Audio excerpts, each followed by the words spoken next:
Alam nyo ba na si Ban ay tinuturing ni Mhot na isa sa pinakamagaling na MC sa henerasyon ngayon? Itinuturing ni Mhot si Ban na susunod sa yapak niya dahil maraming pagkakapareho sa kanilang dalawa sa mundo ng flip-top. 1. Underrated pero matibay. Pareho silang hindi agad nabibigyan ng full recognition. Kumpara sa ibang big names sa liga, kahit underrated, lagi silang nagdadala ng solid performance na hindi basta matatalo. 2. Matibay ang depensa at consistency.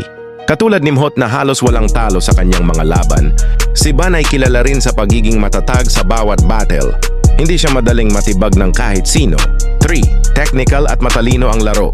Mhot at Ban parehas gumagamit ng malalim na wordplay, matinding setups at solid delivery. Hindi sila umaasa lang sa hype kundi sa kalidad ng bars. 4. Undefeated streak at potential. Si Mhot ay kilala bilang isa sa mga unbeaten kings ng flip-top at nakikita niya kay Ban ang parehong potensyal na manatiling matibay sa bawat laban. 5. Parehong hindi showy pero effective. Hindi sila yung tipong sobrang hype sa social media o nagbabangka sa spotlight.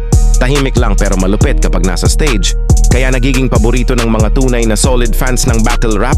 Kaya para kay Mhot, parang nakikita niya kay Ban yung mas batang bersyon niya, parehong underrated pero may lakas at consistency para maging isa sa pinakarespetadong MC sa kasaysayan ng flip-top. Kung may nais pa kayong i-content, comment down below.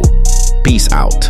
Pero nakikita ko yung kumpiyansa tsaka yung kumpiyansa, yung composure tsaka yung puso ni Ban. Si Ban, no? Iba rin yung kay Ban. Parang hindi parang nakikita ko sa kanya hindi siya madali mamain. Ganun, parang yung kumpiyansa niya, iba yung kumpiyansa nito. Iba rin yung tigas na mukha, parang ganun. Para sa kanya siya yung Kriplin ng Cebu.